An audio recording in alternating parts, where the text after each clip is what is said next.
Jauh sebelum menggunakan Kitab Undang-Undang Hukum Pidana, Indonesia telah mengenal Kitab Undang-Undang Hukum Pidana pada era Kerajaan Majapahit. Kerajaan Majapahit yang berkembang pesat pada abad ke-13 hingga ke-14 Masehi tidak hanya menyimpan catatan tentang kejayaan politik semata. Berbagai aspek kehidupan seperti ekonomi, tata kota, hingga kehidupan sosial masyarakat. Kejayaan Kerajaan Majapahit juga diikuti oleh tertibnya peraturan terkait hukum pidana yang menjadi pedoman kehidupan masyarakat saat itu. Aturan itu bernama Huta Manawa Dharma Sastra, atau yang biasa disebut sebagai Kitab Undang-Undang Agama. Salah satu bukti yang menguatkan bahwa aturan ini berasal dari Kerajaan Majapahit tercantum dalam Kidung Surandaka. Dikisahkan Dembung Sora, seorang menteri dari Kerajaan Majapahit, dikenakan hukuman mati karena membunuh Mahisa Anabrak. Astadusta adalah salah satu dari bagian kitab perundang-undangan saat itu yang mengatur tentang hukuman bagi tindakan pembunuhan. Kitab keseluruhan Kitab Utara Manawa ini terdiri dari 275 pasal yang lebih menitik beratkan kepada perkara-perkara hukum pidana. Selain itu, terdapat beberapa perkara seperti perkawinan, mahar, jual beli, hutang piutang, dan lain-lain.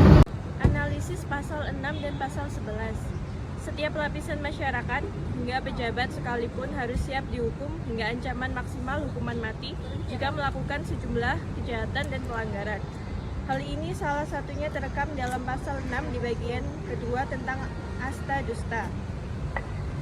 Dalam bagian ini, seorang pejabat kerajaan dapat dikenai hukuman mati jika ia terbukti melakukan pencurian atau corah. Bahkan jika pejabat tersebut terbunuh karena perbuatannya, pembunuh itu tidak akan digugat. Pasalnya, pembunuh tersebut dinilai telah memberikan hukuman kepada pejabat yang telah melakukan pencurian. Kasus pencurian oleh pejabat jika dikaitkan dengan kondisi saat ini juga dapat dipahami sebagai korupsi. Artinya, pada era Kerajaan Majapahit tidak ada toleransi sekecil apapun bagi pejabat yang melakukan kejahatan, terutama mencuri. Hukuman tanpa pandang bulu juga tergambar dalam pasal 11 pada bagian astadusta. Cendekiawan, guru, hingga kaum lansia tetap dikenakan hukuman mati jika melakukan kesalahan. Bahkan kaum Brahmana yang begitu dihormati sebagai tokoh agama juga tak luput dari ancaman hukuman tersebut. Dalam kitab hukum pidana ini hanya terdapat 4 jenis hukum pidana pokok yang berlaku bagi semua kalangan, yakni hukuman mati, potong bagian tubuh yang bersalah, denda, dan ganti rugi. Selain itu juga terdapat pidana tambahan, yakni tebusan, penyitaan, dan uang pembelian obat. Tak ada pidana penjara dan kurungan sehingga para pelaku kejahatan termasuk para pejabat harus menanggung resiko kejahatan langsung jika melakukan tindak pidana kejahatan ataupun pelanggaran. Analisis pasal 92. Dalam pasal 92, bagian sahasa atau paksaan disebutkan jika tindakan ini dilakukan pada malam hari, maka pelaku akan dikenakan hukuman mati. Sementara jika dilakukan pada siang hari, maka pelaku wajib mengembalikan pohon yang ditebang sebanyak 2 kali lipat. Artinya setiap orang pada masa itu tidak serta-merta dapat menebang pohon sebelum menemukan dan meminta izin secara langsung kepada pemiliknya. Aturan ini menunjukkan kesadaran hukum Majapahit akan pentingnya menjaga kelestarian alam.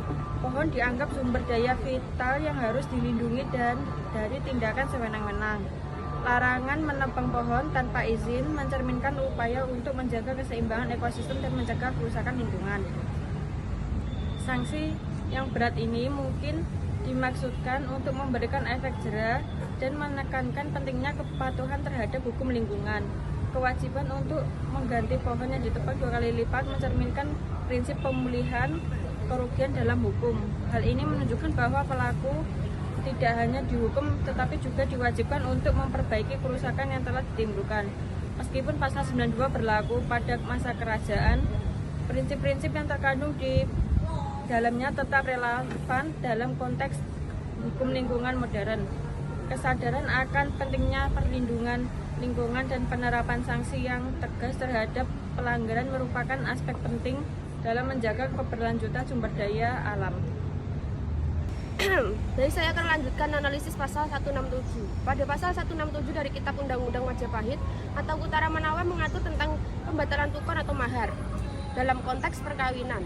Jika seorang gadis rela menerima barang yang dimaksud sebagai tukon atau mahar, kemudian kawin dengan laki-laki lain karena menaruh cinta kepada laki-laki lain, sedangkan orang tua gadis itu tinggal diam bahkan malah mengawinkannya, perbuatan itu disebut mengawinkan gadis larangan.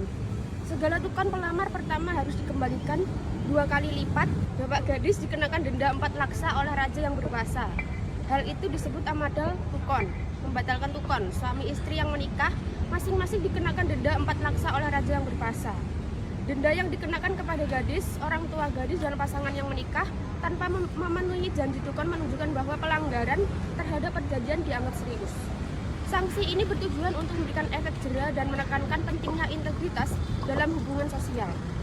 Meskipun pasal 167 berlaku pada masa kerajaan, prinsip-prinsip yang terkandung di dalamnya tetap relevan dan dalam konteks hukum modern, terutama dalam hal perlindungan terhadap hak individu dan pentingnya integritas dalam perjanjian. Dengan demikian, pasal 167 memberikan gambaran tentang bagaimana masyarakat Majapahit menghormati perjanjian dan menetapkan sanksi bagi pelanggarannya. Meskipun penerapan hukum tersebut harus dilihat dalam konteks sosial dan budaya pada masa itu.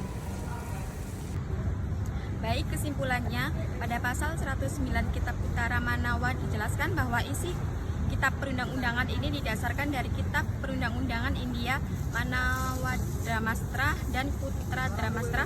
Misalnya pada pasal 46, 141, 176, dan pasal 234 yang dikatakan berasal dari ajaran Begawan Bragu sebagai sebuah kerajaan yang besar pada abad ke-14. Tentu saja Majapahit memiliki kelengkapan dan aparat lengkap dalam menjalankan roda pemerintahan untuk menjaga kedaulatan negara dari serangan musuh-musuh. Majapahit memiliki kekuatan militer sehingga Majapahit adalah kerajaan dengan corak maritim untuk menjatuhkan vonis bersalah kepada seseorang. Kerajaan Majapahit juga memiliki hakim yang disebut Dramadyaksa dan terdiri dari 2 orang.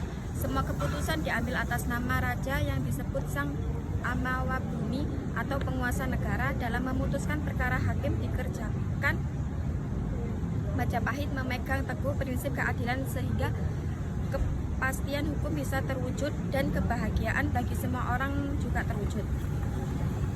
Sebagai warisan yang berharga, sistem hukum Majapahit menunjukkan betapa pentingnya keadilan dan keteraturan dalam membangun masyarakat yang harmonis. Melalui Kitab Utara Manawa dan hukum adatnya, Majapahit berhasil menciptakan aturan yang tidak hanya mengatur kehidupan rakyat tetapi juga memperkuat kekuasaan kerajaan. Pengaruhnya terasa hingga kini menjadi fondis bagi perkembangan hukum Indonesia. Undang-Undang Majapahit adalah bukti sejarah bahwa sebuah sistem hukum yang baik dapat menjadi salah satu pilar utama dalam membangun peradaban besar. Dengan memahami dan melestarikan nilai-nilai tersebut, kita dapat mengambil pelajaran berharga untuk menciptakan masa depan yang lebih baik, berlandaskan keadilan dan kesetaraan.